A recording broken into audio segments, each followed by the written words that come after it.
Представляват радио и телевизионните работилници. Какво ново могат да научат бъдещите ни колеги, радио и телевизионните журналисти? Ще научим от Атанас Лазаров от Асоциацията на младежката медийна мрежа. С него ще разговаря Борислав Петров. Добро утро, Боби!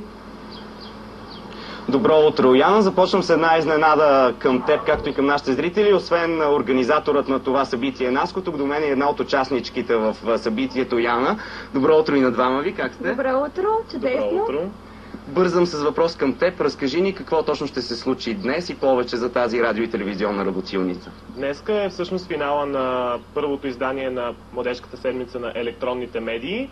Всички 60 участника ще получат сертификати, като ще има и 4 екипа победители в общо 4 категории: радио, телевизия, статия и уеб-базирана медия.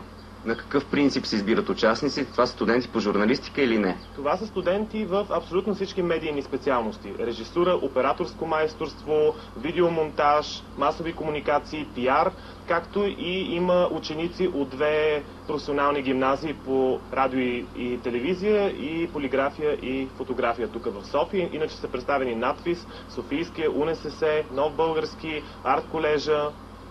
Въпрос към Яна. Ти какво учиш и по какъв начин участваш в тази медийна седмица или както се води? Аз уча реклама в Нов български. Участвам като се включвам в абсолютно всички практически задачи. През цялото време на тази сесия имаме практически задачи, които са свързани с изготвяне на репортаж, монтаж, също посещение на радио и телевизия, БРО.БГ, и също всичко свързано с медиите, също и уеб-базирано, като изготвяне на сайтове. Ти лично с какво точно искаш да се занимаваш? Искам да се занимавам с реклама, но вече ми стана интересно и покрай тази седмица и телевизията по-частно. Как разбра за това мероприятие? На какъв принцип те избраха да участваш? Понеже съм такава специалност в университета, интересувам се и намерих информация. Имаше плакати от този род навсякъде. Общо взето разбрах, поинтересувах се и определено не съжалявам. Въпрос към Наско. За първи път ли провеждате този перформанс? Да, за първи път се прави подобен род събития. То е по лиценз на European Youth Media Days, които се случват в Брюксел ежегодно, с изключение на тази година заради световната криза. Иначе, по принцип, ние сме много щастливи, че Асоциацията на българските радио и телевизионни оператори АБРО ни подкрепиха. Искам да кажа, че и вашите колеги от ProFM всъщност водят радиоработилницата, където построихме и истинско радиостудио, както и телевизионно студио. И де-факто те се докоснаха участниците до истинското телевизионно и радиопроизводство във всички негови аспекти. Журналистика и чисто технологично. А къде и как участниците ще могат да приложат своите познания след време, според теб? Този сертификат, който те ще получат, е разписан от нас, Центъра за развитие на медиите, АБРО и други наши партньори. И той всъщност служи като предимство, когато те кандидатстват за стаж или за работа в някои от 106-те търговски медии, членове на АБРО. Ако поговорим малко за младежката медийна мрежа, на която ти си организатор, нали така? Направо председател. Председател. Тя с какво точно се занимава, освен да организира подобен вид събития? Тя се занимава с медийни проекти, разбира се, занимава се с проекти за демократично гражданство. Всъщност прави разбираем действителността, в която живеем, чрез езика на шоу-бизнеса. Разбираем за младите хора. Нашата целева група са 16-26 години. Ние сме пълноправен член на European Youth Press. Това е най-голямата и най-силна мрежа от младежки медийни организации в Европа и България е представена чрез нас. Въпрос към теб, Яна. Плюс ли са едни такива събития, едни такива организации и всъщност в университета имате ли достатъчно подобни неща? Определено да. Дори в момента имам предвид определено да плюса.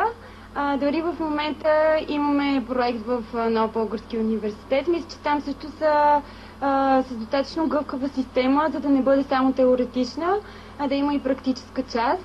но тази практика, която натрупах за тези 5 дни, трудно мога да я получа от университета, просто защото видях нещата много по-отблизо и в телевизията, и в радиото, вече в интернет нещата може от вкъщи да ги видя, така че. Всъщност това е една репетиция за реалните неща, една практика, докато нашето образование, вероятно и в твоята сфера с такива наблюденията е доста теоретически насочено, така ли? Минус ли е това? Имаме и практическа част в много български, но за мен трябва да е още повече, не е абсолютно достатъчна. Няма такава практическа част, в която да мога да отида в телевизията и да погледна как се работи, да разгледам студията, всичко. Аз искам да кажа само, че именно тези дефицити в медийното образование бяха един вид локализирани от мениджмънта на членовете на АБРО, включайки ProBG и ProFM. И нали, това изследване, което проведе АБРО, дава точни препоръки как медийното образование в България, както и самият министър иска медиите да влязат в образованието, да бъде наистина адекватно на реалните пазарни интереси и потребности, защото се оказва, че имаме страшно много кадри, които всъщност се налага всяка медия от начало да си ги обучава, или примерно който се учи в БНТ не може да работи в никоя търговска медия. Защо? Защото просто има огромна разлика в начина, по който функционира конкурентната среда. А какви сте впечатленията от участниците? Ами те са супер мотивирани, наблюдават с едни огромни очи всичко, което се случва, слушат, записват. Имах вчера и завчера практически задачи, репортажите им изглеждат много добре, като истински. Днеска ще ги гледаме и ще ги слушаме всичките. И журито с председател Гриша Камбуров, председател на АБРО, т.е. изпълнителен директор на АБРО, ще оценят победителите. И победителите какво печелят всъщност? Печелят възможност за стажове и за множество, по-скоро поредица обучителни семинари в чужбина. А останалите остават с една добра практика. И ще си имат и едно DVD, което събира всичките практически задачи, както и филм, който снимаме, нали, за целия проект. Яна, ти смяташ ли, че можеш да бъдеш победител? Надявам се да бъда, защото определено стаж в чужбина ми звучи още по-добре от стажа в България. И това е, мисля, че една от най-добрите награди, за да бъдем по-трудоспособни. Добре, пожелаваме ти успех. Благодаря. Благодаря ви.